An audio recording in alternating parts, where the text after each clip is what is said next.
Hello, everyone. Dr. Margaret here again on a brief summary of the books of the Bible. And today we will be looking at the book of Ecclesiastes. The book of Ecclesiastes was written by King Solomon around 931 BC, late in his reign. It contains 12 chapters and it was written for the Jewish people. The purpose of writing this book was as both a self reflection and to highlight the importance of gaining wisdom. The book of Ecclesiastes is a captivating exploration of wisdom. During the reign of King Solomon in Israel, profound studies on wisdom were conducted.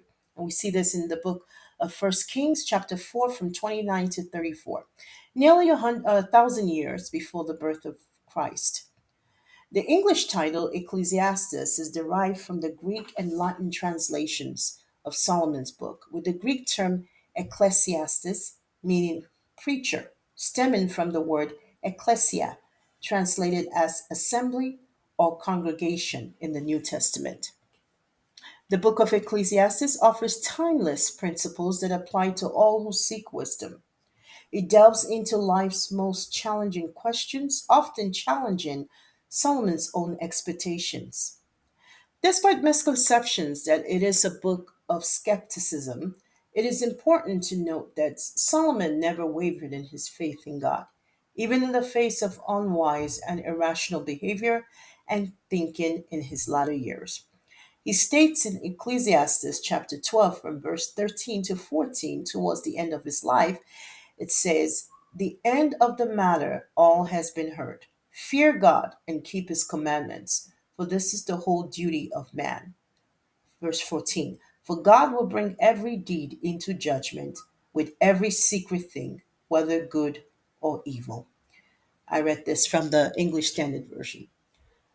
Ecclesiastes is Solomon's introspective autobiography, you might call it.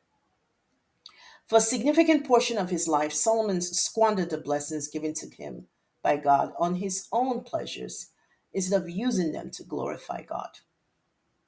His writings serve as a powerful warning to future generations, urging them to avoid repeating his tragic mistake.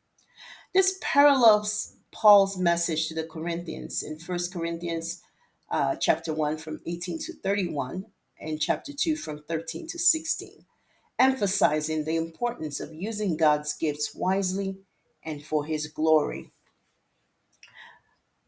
The book of Ecclesiastes documents Solomon's inquiries and conclusions about humanity's toil, encompassing all of its activities and potential outcomes, leading to only partial satisfaction.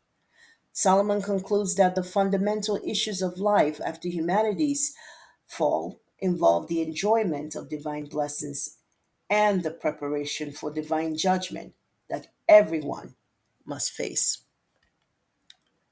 And so this brings us to the end of a brief summary on the book of Ecclesiastes. We will continue next time with the book of the Song of Solomon or Song of Songs.